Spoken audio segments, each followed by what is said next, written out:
மீண்டும் மணிப்பேச்சில் உங்களெல்லாம் சந்திப்பதில் எனக்கு மிக்க மகிழ்ச்சி. இன்டெலிஜென்ட் இன்வெஸ்டரோட சாப்டர் 1 இன்வெஸ்டர் வர்சஸ் ஸ்பெக்குலேஷனோட செகண்ட் பாதி நான் பேசுகிறேன். திரும்பி கண்டினியூ பண்ணுறேன். கவனித்து கேளுங்க.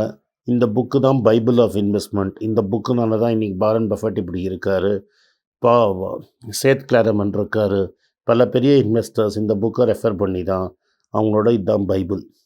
நிறைய பேர் என்ன கேட்பீங்க, பாண்டா ஸ்டாக்கான்னு. அதை கரெக்டாக எப்போதும் யாராலையும் சொல்ல முடியாது. இந்தியாவில் இது வரைக்கும் ஓப்பனாக பாண்ட் இருந்தது கிடையாது. நானே ரொம்ப ஸ்ட்ரகிள் பண்ணி தான் பாண்ட் மார்க்கெட்டை கண்டுபிடிச்சி உள்ளே போனோம் ஒரு 4 வருஷத்துக்கு முன்னாடி. ஸோ இந்தியாவில் இன்றைக்கி பாண்டில் பேங்க்கே 8லேருந்து 9% வரைக்கும் ரிட்டர்ன் கொடுக்கறதுனால, தட் இஸ் ஸ்டாக் மார்க்கெட்டில் டெஃபினட்டாக அடுத்த 4 வருஷத்துக்கு 9% ரிட்டர்ன் வராது. ஸோ நம்மளுக்கு 9% ரிட்டர்ன் வராதுன்னு தெரியறதுனால உங்கள் ரிட்டையர்மெண்ட் ஃபண்ட்ஸுக்கு நான் பாண்ட் சஜஸ்ட் பண்ணுறேன். பட் எந்த இன்வெஸ்டராலையும் கரண்ட் எக்கனாமிக் சினாரியோ வச்சு தான் சொல்ல முடியும். எக்கனாமிக் சினாரியோ மாறிச்சுன்னா வேறு மாதிரி மாறும் சுச்சுவேஷன். இன்றைக்கி இருக்கிற எக்கானமிக் சுச்சுவேஷனில் என்னை பொறுத்த வரைக்கும் பாண்ட்ஸில் வர ரிட்டர்ன் ஸ்டாக்ஸில் வராது. பட் அது மாறுங்கிறத தான் அவர் சொல்கிறாரு. அட் பெஸ்ட் நீங்கள் ரொம்ப ரிஸ்கி இன்வெஸ்டராக இந்தியாவில் இருக்கணும்னா 50% பாண்ட்லேயும் 50% ஸ்டாக்லேயும் போடலாம். பட் என்னோட கன்சிடர்டு ஒப்பீனியன், இன்றைக்கி இருக்கிற மார்க்கெட்டில் மோஸ்ட் ஆஃப் தி மணி பாண்டில் இருக்கிறது பெட்டர். ஏன்னா 9% ரிட்டர்ன் இந்தியாவில் வராதுங்கிறது டெஃபினட்டாக தெரியும். ரெண்டாவது, நீங்கள் எப்படி கண்டுபிடிக்கலாம், ஒரு ரொம்ப டெக்னிக்கலாக நீங்கள் கண்டுபிடிக்கணுன்னா இதுதான் ஃபார்முலா. இதை ஐடிசிக்கு நாங்கள் அப்ளை பண்ணதுனால தான் எனக்கு தெரியும். ஐடிசி 200 ரூபாய்க்கு கீழே போன அப்புறம் ஸ்க்ரீமிங் பைன்னு dividend yield plus earnings rate growth தான் ஒரு ஸ்டாக்கோட ஃப்யூச்சர் வேல்யூவை டிட்டர்மின் பண்ணும். ஐடிசியில் எனக்கு ஃப்யூச்சர் ஸ்டாக் க்ரோத் ரொம்ப இல்லாட்டாலும் டிவிடெண்ட் ஈல்டு ரொம்ப ஹையாக இருந்தது. எனக்கு கான்ஃபிடென்ஸ் இருந்தது ITC food and other FMCG பெருசாக க்ரோ ஆகுங்கிற கான்ஃபிடென்ஸ் இருக்குது. ப்ளஸ் டிவிடெண்ட் ஈல்டு ஹையாக இருக்கிறதுனால கார்டன்ஸ் ஈக்குவேஷன் ரொம்ப ஃபேவரபுளாக இருந்தது. அதனால தான் நான் ஐடிசியை அவ்வளோ தூரம் நான் வாங்க சொன்னேன். இன்ஃபோசிஸ் 550 ரூபாவில் இந்த ஈக்குவேஷனில் பர்ஃபெக்டாக ஃபிட் ஆகும். ஒரு டிஃபென்சிவாக இருக்கிற இன்வெஸ்டர் 2 விஷயம் செய்வார். மோஸ்ட் பீப்புளுக்கு நான் இதை சஜஸ்ட் பண்ணுறேன். என்கிட்ட வரவங்களுக்கு ஒரு போர்ஷனை பேசிவ் லோ காஸ்ட் மியூச்சுவல் ஃபண்டில் டாப் 100 ஃபண்ட்ஸில் போட்டிங்கன்னா 85% ஆஃப் தி மார்க்கெட்டை நீங்கள் கவர் பண்ணிடுவீங்க. அதனால் பேசிவ் ஃபண்டில் இன்வெஸ்ட் பண்ணுங்கள். ஏன் அதை சொல்கிறேன்னா, பேசிவ் ஃபண்டு ஜீரோக்கு போகாது, இண்டிவிஜுவல் ஸ்டாக் ஜீரோக்கு போகும். என் கேஸ்லேயே ஐவிஆர்சிஎல் இன்ஃப்ரா ஜீரோக்கு போச்சு. எனக்கு அது லாஸ் என்னால் அக்செப்ட் பண்ணிக்க முடியும். முக்கால்வாசி பேர் நீங்கள் பார்க்குறவங்க ஒரு ஸ்டாக் ஜீரோக்கு போனால் ஷார்ட்டாக திரும்பி ஸ்டாக் மார்க்கெட்டுக்கே வரமாட்டீங்க. அதனால் ஒரு போர்ஷன் ஆஃப் தி ஃபண்ட்ஸை இது மாதிரி பேசிவ் ஃபண்ட்ஸில் போட்டிங்கன்னா அது ஜீரோ கிட்ட எக்ஸ்ட்ராடினரி ரிட்டர்ன் கொடுக்காது, ஆவரேஜ் மார்க்கெட் ரிட்டர்ன் தான் கொடுக்கும்.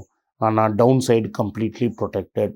ஒரு டிஃபென்சிவ் இன்வெஸ்டர்னால் இது மாதிரி ஃபண்டில் போட்டிங்கன்னா இன்ஃப்ளேஷனுக்கும் டிஃப்ளேஷனுக்கும் ஒரு சஃபிஷியன்ட் ஹெட்ஜு கிடைக்கும். மீதி இருக்கிறத சிப் ஆர் டாலர் காஸ்ட் ஆவரேஜிங்கில் பெரிய ப்ளூ சிப் ஸ்டாக்ஸில் நீங்கள் போட்டுகிட்டே போகலாம். பட் சப்ஸ்டான்ஷியலாக பாண்ட் போர்ட்ஃபோலியோ இருக்கிறது டெஃபினெட்லி பெட்டர். என்னை நான் ஆக்சுவலி டிஃபென்சிவ் இன்வெஸ்டர். ஏன்னா நீங்கள்லாம் என்டர்பிரைசிங் இன்வெஸ்டர்னு மிக்ஸ் பண்ண நினைக்கிறீங்க. என்டர்பிரைசிங் இன்வெஸ்டருங்கிறவர் மார்க்கெட்டோட பெட்டராக ரிட்டர்ன் வரணும்னு எதிர்பார்ப்பார். தப்பு இல்லை. பட் அவரோட ஹை எனர்ஜியை யூஸ் பண்ணுறதுனால அவரை தவறு பண்ணி போண்டி ஆகிடாமல் பார்த்துக்கணுங்கிறத அவர் சொல்கிறாரு. என்றும் அதே அட்வைஸ் தான். நீங்கள் பார்த்தீங்கன்னா இப்போ மோனிஷ் பாப்ராய்னு ஒருத்தர் இருந்தார். அவர் பெஞ்சமின் கிராமும் வாரன் பஃபட்டோட பெரிய ஃபாலோவர். அவரோட ஸ்டாக்ஸு போர்ட்ஃபோலியோ மார்க்கெட்டில் இருக்குது. நீங்கள் பார்த்தீங்கன்னா போஸ்ட் கோவிட் அவரோட மார்க்கெட் எவ்வளோ தூரம் இறங்கியிருக்குன்னு பார்ப்பீங்க. அதே மாதிரி பொஞ்சு விலையத்துன்னு ஒரு பெரிய செலிப்ரிட்டி பிஎம்எஸ் மேனேஜர் இருந்தார். அவரோட பெரிய ஸ்டார் பர்ஃபார்மர்னு டிவிலாம் அவரை கிளப்பி விட்டுது. ஹைலி என்டர்பிரைசிங், என்ன பண்ணுறோன்னு தெரியாமல் பண்ணிட்டார். இன்றைக்கி அவரோட ஸ்டாக் போர்ட்ஃபோலியோ எப்படி இருக்குதுன்னு பாருங்கள். Most PMS people will return losses.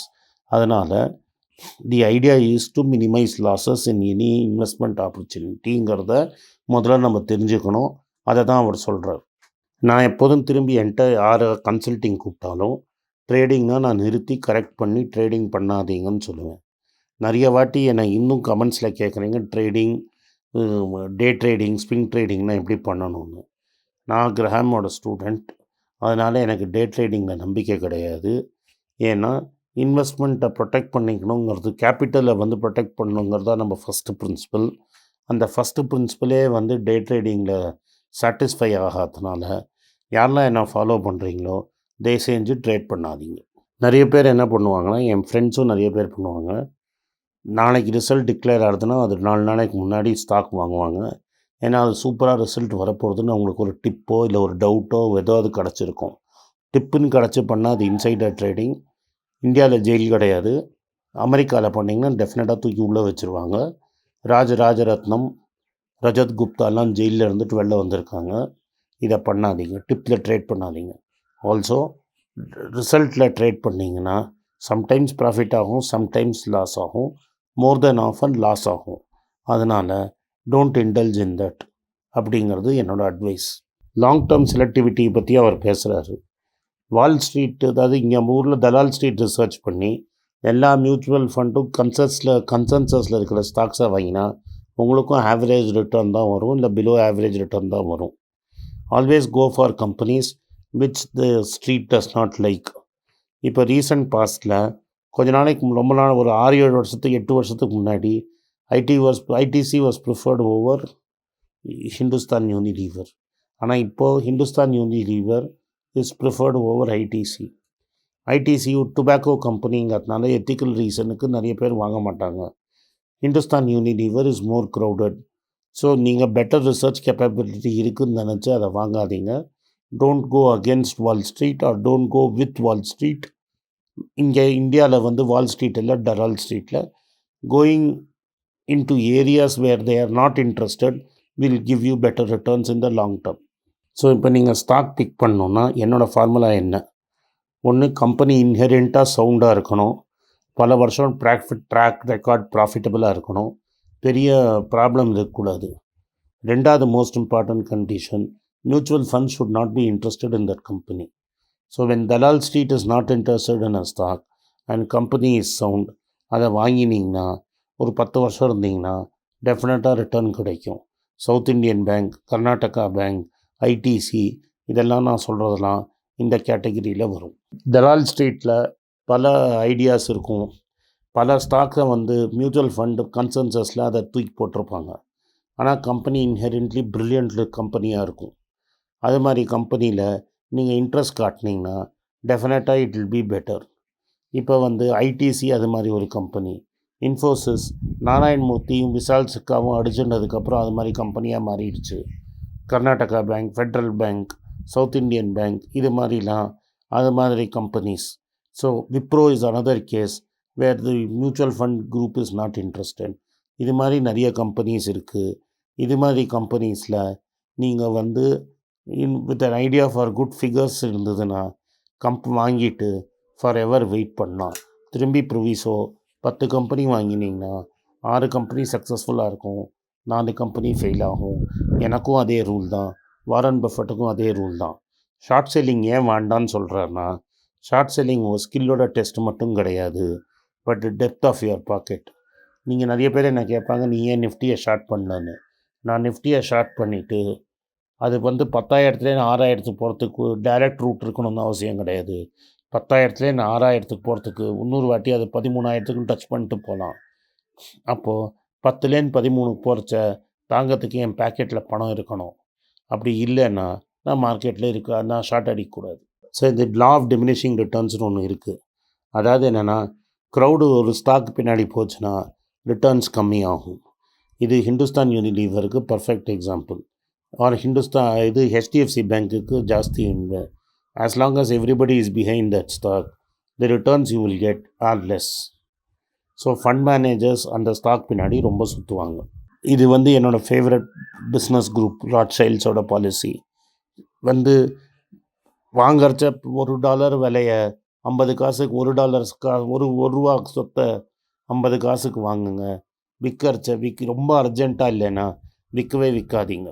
ஒரு என்டர்பிரைசிங் இன்வெஸ்டராக இருக்கிறவர் வந்து ரிசர்ச் பண்ணி ஸ்டாக்கில் இன்வெஸ்ட் பண்ணுறது, அட்லீஸ்ட் எக்ஸ்ட்ரா ஒரு 5% ரிட்டர்ன் ஒரு ஸ்டாக் போர்ட்ஃபோலியோவில் கிடைக்கலன்னா அது வேஸ்ட்டாக போயிடும். அதனால் 5% ரிட்டர்ன் எக்ஸ்ட்ரா வரலன்னா ஸ்டாக் மார்க்கெட் பின்னாடி சுற்றாதீங்க. அதுக்கு உங்களால் அதை ஜென்ரேட் பண்ண முடியலன்னா பேசாமல் நிஃப்டி 50லேயும் நெக்ஸ்ட் நிஃப்டிலையும் போட்டு வேடிக்கை பாருங்கள். முதல்ல இருந்தபோது ஒரு கேஷ் ஃப்ளோவுக்கு கம்மியாக ஒரு ஸ்டாக் இருந்ததுன்னா, that is net cash flow பாசிட்டிவாக இருக்கிற கம்பெனியில் அது ஒர்க்கிங் கேபிட்டல் கம்மியாக ஒரு ஸ்டாக் இருந்தால் அதை வாங்கலாங்கிறது ஓல்டு ஸ்ட்ராட்டஜி. பட் அந்த ஸ்ட்ராட்டஜி இன்றைக்கி எல்லாருக்கும் தெரியும். அது மாதிரி ஸ்டாக் மாட்டிச்சுன்னா எல்லோரும் அது பின்னாடி வருவாங்க. அந்த ஸ்ட்ராட்டஜியை யூஸ் பண்ணாதீங்க. அது லா ஆஃப் டிமினிஷிங் ரிட்டர்ன்ஸ். இந்த 2 எபிசோடில் இன்டெலிஜென்ட் இன்வெஸ்டரோட ஃபஸ்ட்டு சாப்டரை கவர் பண்ணேன். நாளைக்கு அதை பற்றி கமெண்ட்ரி எழுதின ஜேசன் சிவிக் என்ன சொல்லியிருக்காருங்கிறதையும் நான் சொல்கிறேன். அதோட ஃபஸ்ட் சாப்டர் முடிஞ்சிருச்சு. ஸோ இந்த புக்கு அதுக்கு மேலே நீங்கள் படிப்பீங்கன்னு நான் எதிர்பார்க்குறேன். இது உங்களுக்கு யூஸ்ஃபுல்லாக இருந்திருக்கும்னு நினைக்கிறேன். இந்த வீடியோ உங்களுக்கு பிடிச்சிருந்ததுன்னா எங்கள் லைக் பட்டனை அமுக்குங்க, சப்ஸ்கிரைப் பட்டன் அமுக்குங்க, பெல் நோட்டிஃபிகேஷன் தட்டி விடுங்க. என் புஸ்தகம் வாங்கணுன்னா, கிண்டலில் வாங்கணுன்னா கீழே இருக்கிற கிண்டல் லிங்க் அனுப்புங்க. உங்களுக்கு ஹார்ட் காப்பி வேணும்னா வாட்ஸ்அப் நம்பரில் மெசேஜ் அனுப்புங்க. எங்கள் டீம் கான்டாக்ட் பண்ணுவாங்க. டைரெக்டாக என்னை கான்டாக்ட் பண்ணணுன்னு நினைக்கிறவங்க moneypage@gmail.comக்கு மெயில் அனுப்புங்க.